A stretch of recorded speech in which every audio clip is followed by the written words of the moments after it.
পুত্রের ব্যাপারে আল্লাহর কাছে নূহ এর সুপারিশ। মহাপ্লাবনের সময় যখন চারদিক পানিতে ভেসে যাচ্ছিল, তখন হযরত নূহ তার অবাধ্য পুত্রের ক্ষমা ও মুক্তির জন্য আল্লাহ তাআলার দরবারে আকুল আবেদন জানালেন।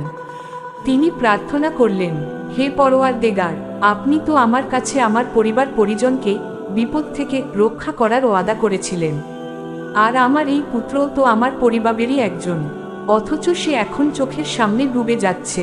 আমার কাছে বিষয়টি স্পষ্ট নয়, এই পুত্র কি আসলেই আমার পরিবারভুক্ত, নাকি সে আমার থেকে বিচ্ছিন্ন?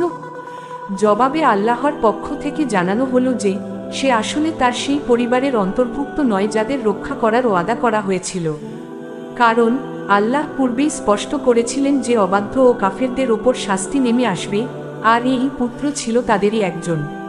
সুতরাং নূহ এর পুত্র কেনান তার প্রকৃত পরিবারভুক্ত নয়। তার ব্যাপারে আগেই সিদ্ধান্ত হয়ে গেছে যে সে পানিতে নিমজ্জিত হবে এবং নিজের কুফরির স্বাদ ভোগ করবে। হযরত নূহ এর সন্তান সন্ততি ও মানবজাতির নতুন সূচনা। প্লাবন শেষে আল্লাহ তাআলা নূহ কে সম্বোধন করে বলা হলো, হে নূহ, অবতরণ করো আমার দেওয়া শান্তিসহ এবং তোমার ও তোমার সঙ্গে থাকা উম্মতের প্রতি কল্যাণসহ। আর অপর সম্প্রদায়সমূহকে সাময়িকভাবে জীবন উপভোগ করতে দেব, পরে আমার পক্ষ থেকে মর্মন্তুদ শাস্তি তাদের স্পর্শ করবে। সূরা হুদ 48। এর অর্থ হল হযরত নূহ এবং তার পরবর্তী বংশধরদের থেকে যে সকল জাতি বা উম্মত পৃথিবীতে আসবে, তাদের সবার প্রতি এই শান্তি ও কল্যাণ বর্ষিত হবে। এজন্যই হযরত নূহ কে মানবজাতির দ্বিতীয় পিতা বলা হয়, কারণ বর্তমান পৃথিবীর বুকে যত মানুষ রয়েছে তারা সবাই হযরত নূহ এর 3 পুত্র শাম, হাম ও ইয়াফিসের কোনো না কোনো একজনের বংশধর। হাদিসের আলোকে বংশধারা। বিভিন্ন হাদিসে নূহ এর সন্তানদের থেকে মানবজাতির বিস্তারের বিবরণ পাওয়া যায়।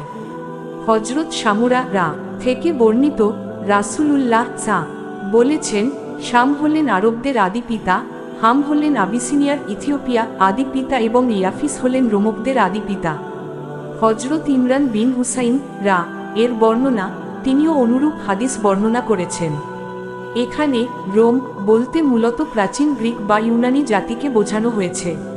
তাদের বংশতালিকা হল রুমি ইবনে সাবতি ইবনে ইউনান ইবনে ইয়াফিস ইবনে নূহ হযরত আবু হুরায়রা থেকে বর্ণিত, রাসূলুল্লাহ স্পষ্টভাবে বলেছেন, নূহ এর 3 সন্তান ছিল, শাম, হাম ও ইয়াফিস।